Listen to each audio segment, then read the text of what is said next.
Good morning, Paul Georgie from Allendale. It's March 14th, 2012, and Wednesday morning. Grain market's adjusting a little bit from yesterday's strength. We got the corn market down 3 to 4, soybeans 1 to 3 higher, and the wheat market 3 to 4 lower. Reminder right off the opening here that the March contract is last trading day is today. So if you got any March contracts, make sure you're out of those by 12 o'clock today.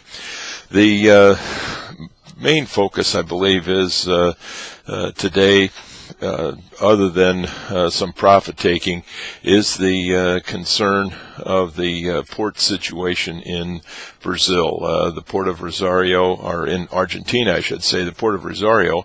Reuters had an article out yesterday that suggested there was 85 ships waiting to be loaded, which is a huge backlog, and the port, because of port workers' strike, and their negotiations came to a stall yesterday.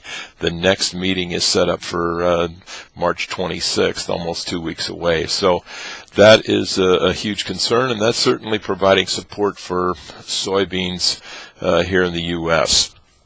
The demand is a big issue here as we're watching the 8 o'clock time frame when the USDA announces any daily sales of over 100,000 tons.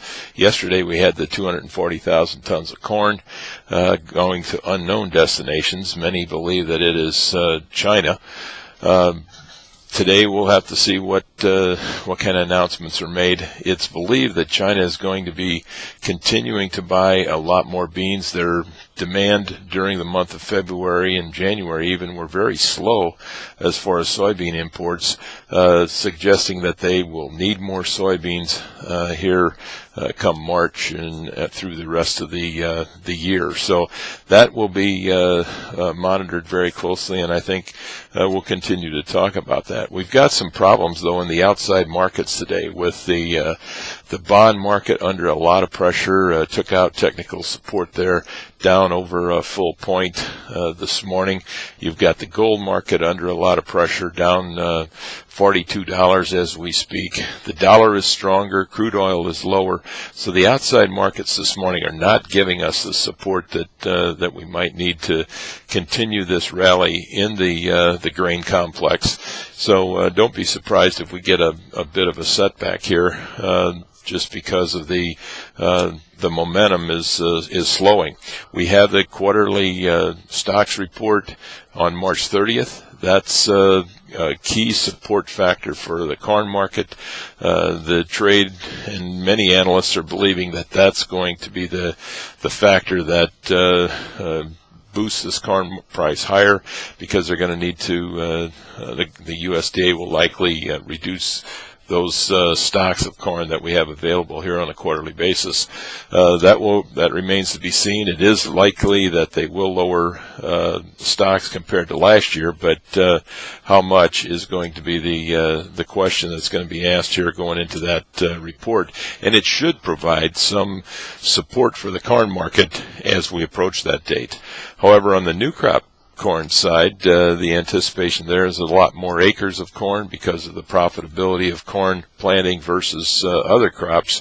That could weigh on the new crop corn. So we expect a lot of spread action here, and as we go into this March 30th time frame. A reminder that Allendale will release the results of the 23rd annual planting intentions farmer survey that we do. On that release will be on March 16th, 7:30 a.m. In the livestock trade, cutout values were lower again yesterday. Cash cattle have been at a standstill. It had been hoped that we could see steady money there this week. The tug of war there is that we are seeing good strength, good rebound in the futures market, so that's certainly creating an incentive for feedlots to ask for more money.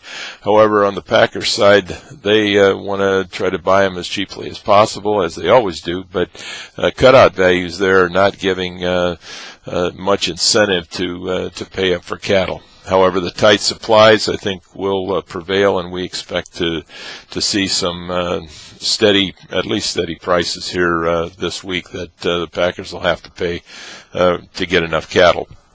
In the pork complex, the hog cutout values were slightly higher yesterday. Futures are in kind of a sideways range here, consolidating, waiting, and seems to be following the action in the cattle trade and what's going on in the corn market.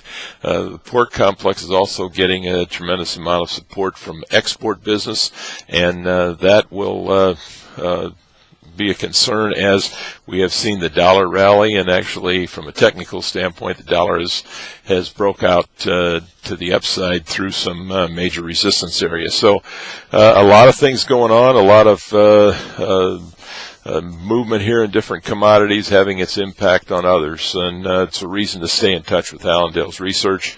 We'll help you out, try to work through this as we go forward. You can reach us at 800-262-7538. And we wish you a very successful trading day, and I'll talk to you tomorrow morning. Thank you.